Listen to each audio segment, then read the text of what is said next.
আমরা সকলে জানি যে আমাদের এক ব্যবসায়ী ভাইকে পাথর মেরে হত্যা করেছে। কিসের জন্য? চাঁদার জন্য। যেই চাঁদার জন্য এই দেশ স্বাধীন হয়েছিল 53 বছর, কিন্তু আমরা পরাধীনতা এখনো দূর করতে পারি নাই।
সরকারকে বলবো অতি বিলম্বে তাদেরকে করতেই হবে।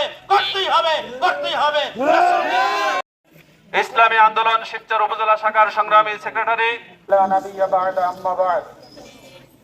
ইসলামী আন্দোলন সম্মানিত উপস্থিতি, আজকে আমরা এখানে কেন সমবেত হয়েছি? আমরা সকলে জানি যে আমাদের এক ব্যবসায়ী ভাইকে পাথর মেরে হত্যা করেছে। কিসের জন্য? চাঁদার জন্য। যেই চাঁদার জন্য এই দেশ স্বাধীন হয়েছিল 53 বছর, কিন্তু আমরা পরাধীনতা এখনো দূর করতে পারি নাই। সেই লক্ষ্যে দেখা যায় আমরা বলে থাকি একটা গ্রুপ চাঁদা নিয়ে গেছে আর একটা গ্রুপ চাঁদার জন্য আসছে। বাংলাদেশ সময় আসছে এখন এই চাঁদাবাজকে, এই বাংলাদেশকে উৎখাত করতে হবে। হত্যা করেন আমরা দেখি নাই, মৃত্যুকে দেখলাম। আমরা এই সমস্ত চাঁদাবাজদেরকে বলতে চাই, অতি সত্বর ভালো হয়ে যাও। যদি আমরা মাসে নামি, তোমরা ঘরে ফিরে যাইতে পারবা না। এক ব্যবসায়ী ভাইকে চাঁদার জন্য সন্ত্রাসী বাহিনী পাথর মেরে হত্যা করেছে। তার প্রতিবাদে ইসলামী আন্দোলন বাংলাদেশ শিবচর উপজেলা শাখা থেকে তাৎক্ষণিক মিছিলের আয়োজন করা হয়েছে। এই অমানবিক নির্যাতন আমরা কখনো দেখি নাই। রাজনৈতিক প্রতিহিংসার হত্যা দেখেছি। চাঁদার জন্য একটা মানুষকে এইভাবে নির্মম ভাবে হত্যা করতে পারে এটা আমরা কখনো দেখি নাই। এটা আমরা সহ্য করব না। এই চাঁদাবাদের জন্য দেশকে স্বাধীন করা হয় না।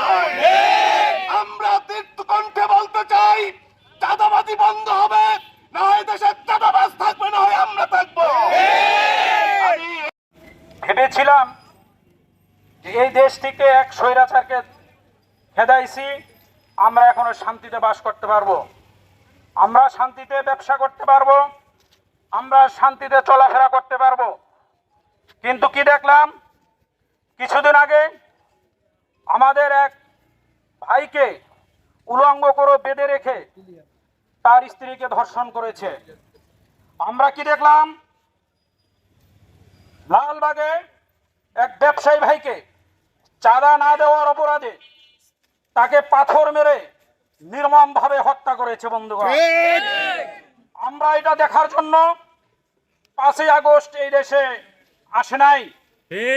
আমরা তাদেরকে হুঁশিয়ার